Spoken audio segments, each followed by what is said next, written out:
Hello and welcome back to Dungeons & Dragons, Planescape Torment, the Enhanced Edition. When we last left off, well, we went through Farad's personal vault here. Aye.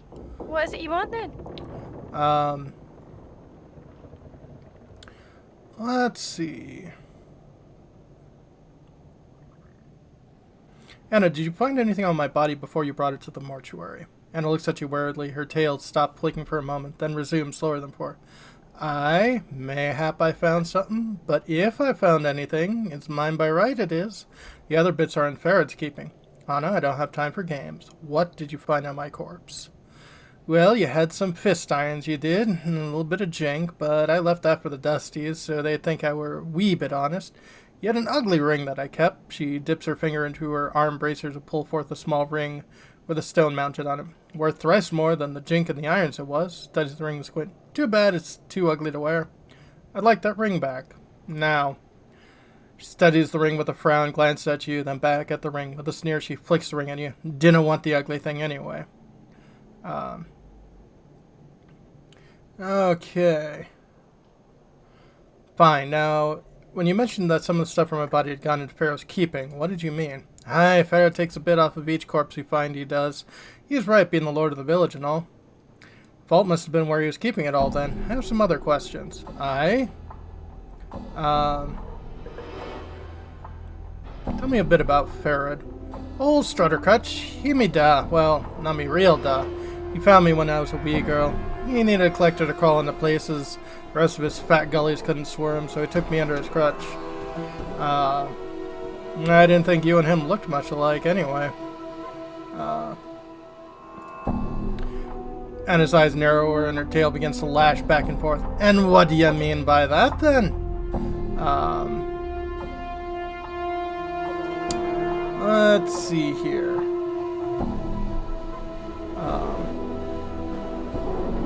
I meant that he didn't look much like a tiefling. Aye, he doesn't. And if you knew a thing about tieflings other than what you had heard from any half-grim and hiver on the street, you'd have sense to know that none of us tieflings look alike. Jig shakes her head. No, for you, that's for dead sure. I didn't mean that as an insult. You both look so different. I mean, Farad's so Farad, and you're not. Oh, and what could have tipped you off to that? My hair? My skin? I can't think of anything else. Alice slaps herself lightly on the forehead, then sarcastically, mayhap it was the tail. Oh, aye, might have been it. You're much sharper than I am. Yeah, real gem. The hell's your problem? Make a simple statement, you twist it like a dagger. Dagger's a dagger, so it is. All I'm saying is that you and Farad look nothing alike. The two of you don't have much in common. Alright. Anna's face flushes a deep red. Oh, is that so? And how do you see that? I mean, have you ever looked at yourself? Aside from the way you carry yourself, you're confident, sensible, and graceful. And that doesn't even take into account your obvious good looks, and you have that rich, fire-red hair, the sharp green eyes, and the striking profile. Anna just stares at you. So, that's all that I meant, that you and Farad look nothing alike. Anna nods, still staring. She doesn't even blink. Are you listening to me? Anna suddenly leans in. She bites you sharply in the neck, giving a soft hiss. Rather than pulling back, she presses closely and whispers in your ear, Do you fancy your chances? Her tail begins to lash slowly back and forth, but the rhythm is more hypnotic than angry. Uh-oh. You can feel Anna's heart beating faster in her chest, the color rising to her cheeks. You suddenly become conscious of the fact that Anna's skin is smooth, soft. I want to tell you something, and you can't poke fun at me. All right. Do you know I like the way you smell? Oh, aye, it drives me balmier than a chaos man, it does. Snips up the side of your neck, and she gives a low, eager hiss. I see the way you look at me, and I like it. You got hungry eyes, you do. Makes me a fire. I want to bite you, soft like around the neck. She teases every side of your neck with her teeth, never breaking skin. And with every whisper, you can feel her breath along your ear. Her hand slides up at the back of your neck and tightens, and you can feel her nails digging into your skin. I want to trace my nails along the back of your neck and force you to kiss me. I'd just like to interject here and point out that I'm not going to say anything to spoil the mood, Chief. I'm just going to float here and watch. Don't mind me, just sitting here, floating and watching. That's me. You know I can smell you from 50 paces. The smell of formaldehyde pouring off you like one of them dusty shamblers. Maybe if we cleaned you up, you'd be a right prize. Her eyes flash. I'd make passion with you so hard you'd be knocked off the spire. She steps back, her tail flicking lightly against her leg, and gives you a hard stare. So, do you fancy me? Oh, did not expect this to be part of the romance angle. Huh. Uh-huh, uh-huh, uh-huh. Uh-huh, uh-huh, uh-huh. Um...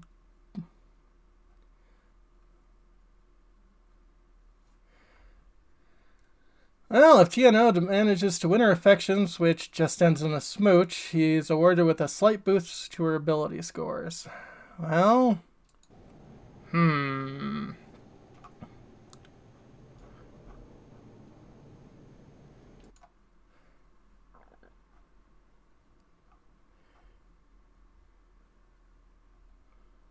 And with the other option,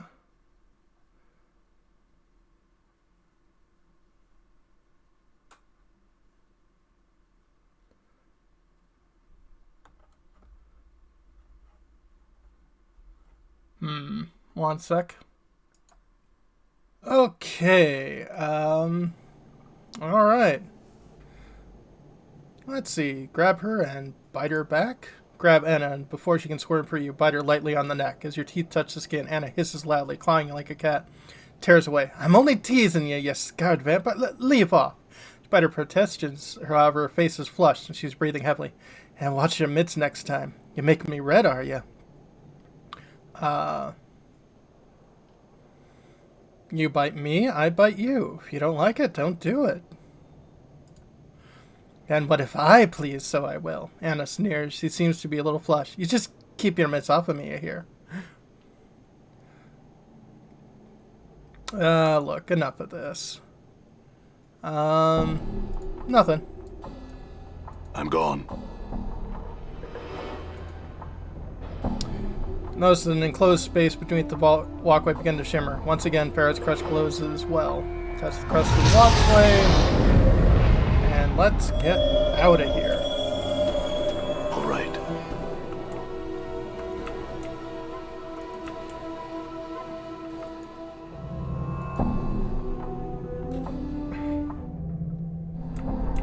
All right. I think this might be the last time we have to worry about this place.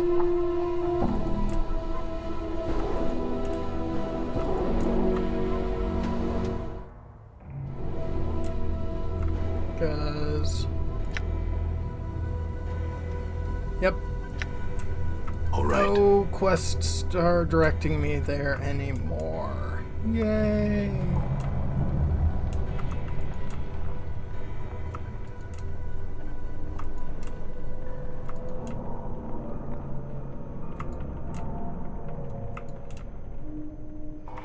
So, Anna's a bit bitey. All right.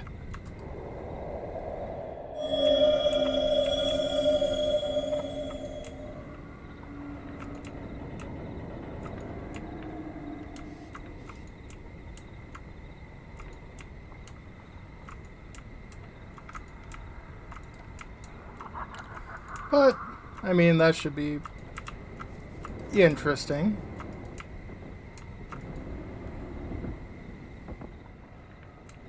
All right.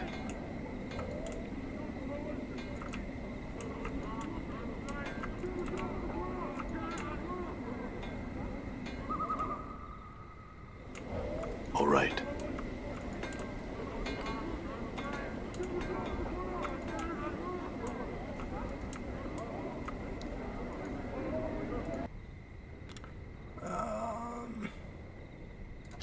Yeah, you can take that. You can take that. So, You guys have anything interesting? Not really. Oh. Yeah, actually. So this gives +5 to open locks and +10 to stealth. Gonna replace that with that, because this gives +2 to armor class. Bring your armor class down to nil.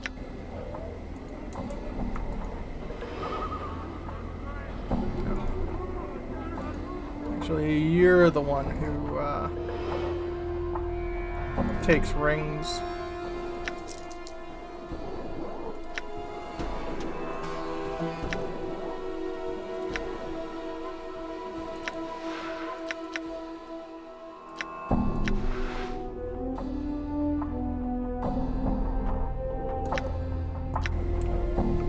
Just gonna buy some extra heart charms, because, yeah, 24 or 27 hit points, not bad at all.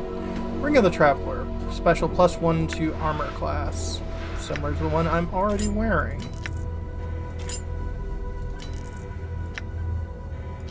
Yeah, you're -3. You can't wear rings, so Try these spices, sir. Oh, you can just taste them all over here. Come on off with you there, let's go. Alright, Governor, let's yodel then. We'll give it to buddy. Done. Are you coming, miss? we're finally gonna continue on with the old plot. Yay, plot! Buy a drink, see the burning man. He's on fire. You've got to see it to believe it. The burning man, right here, right inside. I'm gone. Okay. Ow. I want to detect some traps. Done. Done.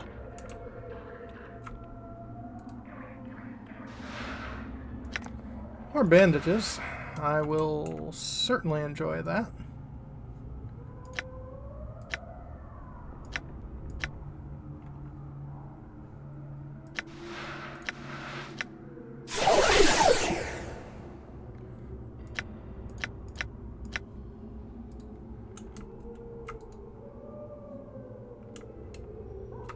Harris, well, you're a named person. See an aging man dressed in tattered rags. Drawn near, you discover he's missing both of his eyes. Scar tissue of his eyelids has been receded into his empty sockets, giving his features the macabre appearance of a decaying skull. Greetings. Old man turns to your general direction, his arm outstretched as if feeling for you. Darkness who be in voice, the friend words I speak of you and call chaos. Speak the words of chaos and you call me friends? Is this jumbled up scramble speak really necessary? Old man cocks his head to one side, his sightless gaze fixed on empty space. Chaos of you are not pot, snot! So everyone here lost their minds. Walk, not talk. Talk is complete. Talk to completion. Turns his back to you and apparently is done with the conversation. It's obvious this is getting me nowhere. Farewell. So this would probably be a much easier place if I was one of the chaotic alignments. Hello, Sybil? See a figure hidden amid the shadow in the corner room. As you draw near, a young woman steps out to reveal herself. She's dressed in a loose-fitting tunic, which altogether her short-cropped hair and slender frame gives her a rather boyish appearance. I wouldn't go in there if I were you. She nods in direction of the door of the south wall. Why, what's beyond the door? She winces at the sound of your voice, putting a finger to her lips to indicate silence. She pauses a moment, then answers in a hushed voice. Whole mess of them howling lunatics, that's what. Looks like they're having some sort of gathering. Won't be able to get through the alley unless till they clear out. Who are you? Name's Sybil, she whispers quietly, then spits in her palm and reaches out to clasp her hand. What are you doing here? What does it look like I'm doing here? I'm hiding. I came in here looking for food. Notice as she speaks, her right hand moves instinctively to the pouch at her waist. Only the barking idiots in the next room showed up and decided to throw a party in the front doorstep. Now I'm trapped here and can't get out. Barking idiots. Is there an echo in here? Yes, barking idiots. They belong to the Starved Dog Barking Gang, band of barmy chaotic thugs that plague the hive. How many of them are in there? Kind of about a dozen or so. Of course, I was just peeking through a crack or so I could be off by a handful or so. Another way to get through to the alley? Maybe another way to get past those animals without a fight. There's another door that leads in there. From what I was able to see, there are stacks of wooden crates along the same wall as the other. Maybe possible to sneak from that door to the exit on the other side of the room. There's only one problem. And what would that be? The door's locked. I tried it. My guess is the key is in one of the thugs upstairs. I'm not idle covered to go up looking for it, though. She folds her arm across her chest and stares at you expectantly. Right. If the key is up there, I'll find it. Updated Farewell. my journal. If you do manage to live long enough to find the key, the door is in a room to the southeast. I'll be watching the shadows. If you can unlock the door and make it out of the valley in one piece, I'll be right behind you. Farewell, then.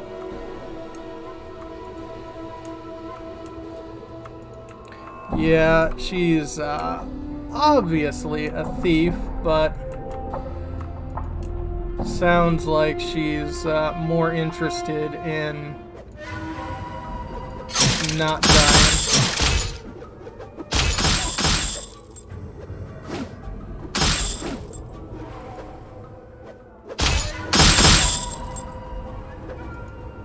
Why are you fighting me? See that?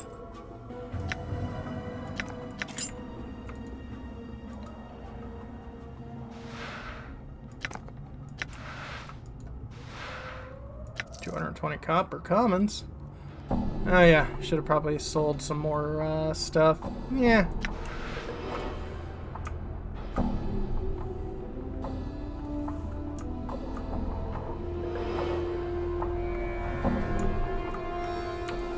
Okay, so that's it from the top of here.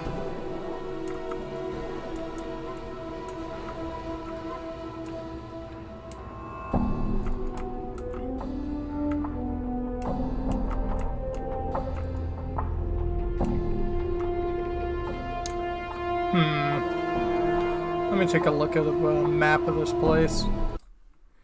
Okay.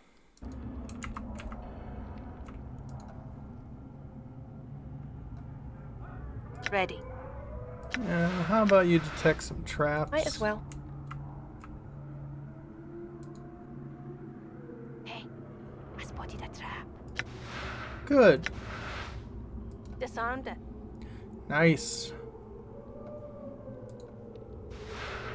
Silver bracelet, not bad at all.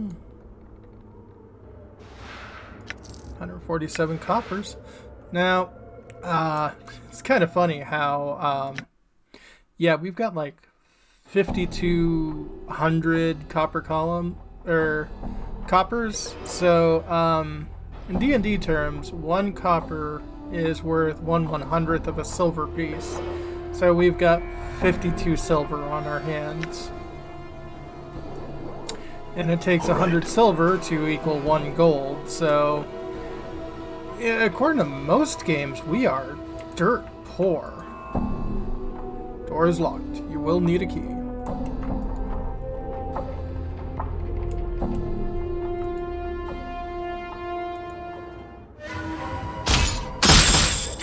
Die.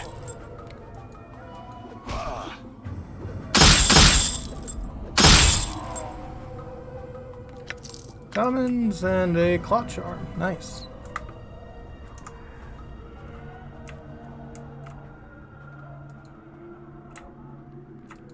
Let's see what's over in here.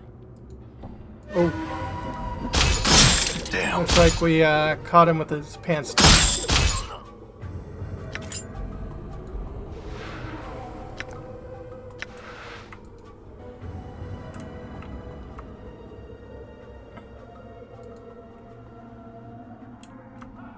Oh, secret door. But we aren't going to go in there just yet.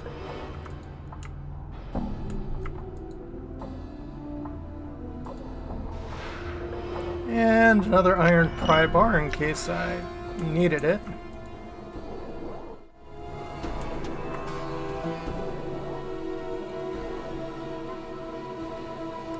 Let's see here.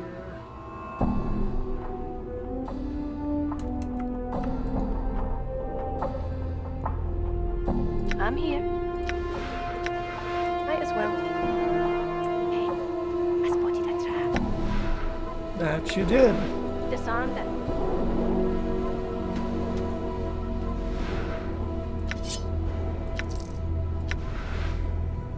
More money. All right. And nothing here. Well, that's going to be it for this video. When we come back, more of this tenement of thugs. Have a good one, folks.